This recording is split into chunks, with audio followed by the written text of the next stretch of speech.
all gonna die.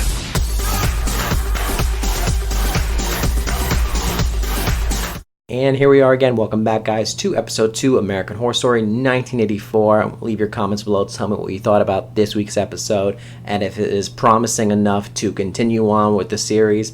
I happen to like tonight's episode. It was pretty entertaining. Not as good as the first one, but it still seems to be going in that straightforward path that I was saying before. It's just about like a Friday 13th atmosphere, and they're killing all the counselors. But this is an American Horror Story. We know that's not going to happen for the rest of the season. Some kind of twist or something's going to change the environment, the atmosphere, and the storyline of it all. But episode 2 is titled Mr. Jingles, and we're getting a bit of backstory from a few of our characters. We're learning a little bit about Xavier, about Margaret, and about Brooke. Now with Brooke, that was an interesting one that we get kind of at the beginning of this episode, and apparently she was to be engaged. She was to be married to some other guy. Apparently this guy was jealous, and he shot looks like his groomsmen and one of the other best men that he had. It looked like it was his best friend, and he accused him of cheating with Brooke. So it seems that she has her own dark past of her own. And these backstories, I know they will come into play as we go on into the show, because every season we learn about characters and where they came from, and it gives you a better feeling. And that's Ryan Murphy's way of showing his character development for these characters that he creates. And so that's for Brooke. And for Xavier, he meets this guy called Blake, and apparently he has a past of doing pornographic movies. And it looks like this guy almost blackmails him to do another one, and he ends up telling him that he has somebody better, and obviously he's talking about Trevor. He said that this guy can replace me, and you know what happens to Blake. He ends up getting killed. And then finally we have Margaret, which is someone that I wasn't quite too sure about, and the actress, which is Leslie Grossman. I've always never really cared for the characters that she portrayed in all the other seasons of American Horror Story that she was in.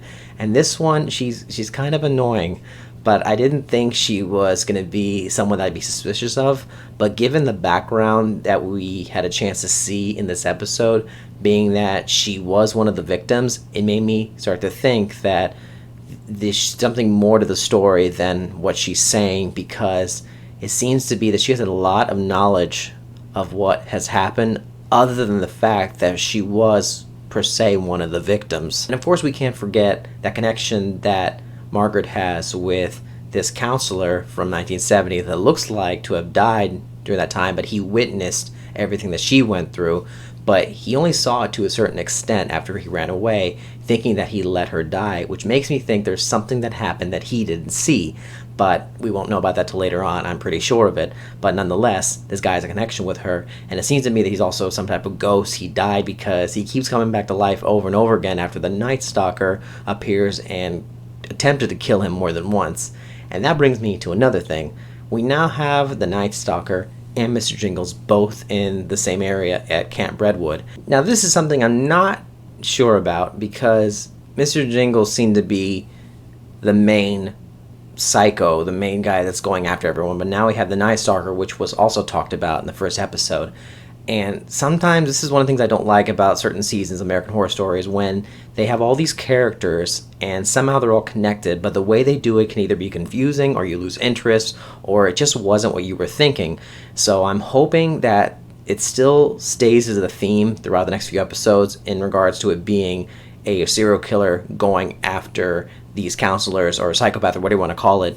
But I have a feeling that the Night Stalker and even Margaret and Mr. Jingles, I have this feeling that they're all in on something that we don't know about. There's this big backstory that will later be revealed, and that will probably be like this twist that we see all the time in American Horror Story. By the middle of the season, you see something that turns the story completely a 360, and I think that's what's going to happen. I'm hoping that doesn't, but this is a pretty good indicator, knowing that you can see, for one, Margaret and the Night Stalker, they seem to have this bond going. Now they may or may not have any type of connection, because it looks like they don't know each other, but usually by the time I get to episode 4 and 5, that's when I start to worry and wonder what's going to happen next, because I already said this and I'll say it again, this is something that they cannot keep going with and having it all be about this guy killing these people at this camp. And not only that, you can tell by the beginning of this episode and the end of the last one that it's the same night. So this entire season cannot take place over the course of one night.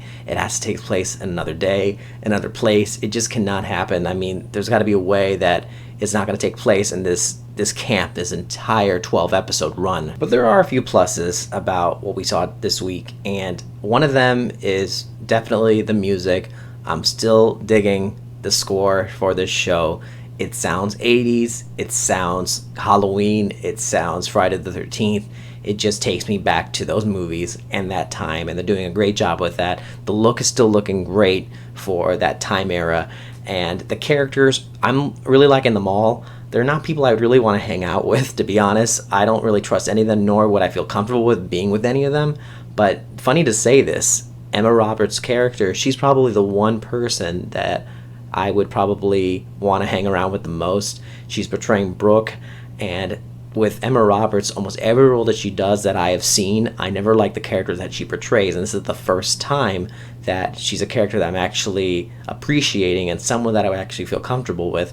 But everyone else is just like, they're way out of control, people I don't trust, but they're interesting to watch. Everyone just has that own specific personality that they bring to this show, and along with that is the type of personality you would usually see in these horror movies. So pretty much, if you missed this episode, all you really need to know is that we had a few backstories going on for some of our characters that may be important in the future. We learn more about the fact that there's a Night Stalker and Mr. Jingles, and how they're both in the woods, and that there's this other victim that was killed in 1970 that keeps showing up in the woods, and it ends off in a cliffhanger wherein everyone's stuck in the cabin and someone's trying to get through. Who is it? We'll find out. But like I said, leave the comments below what you thought about tonight's. If you're looking forward to next week, I'll be reviewing that one, of course.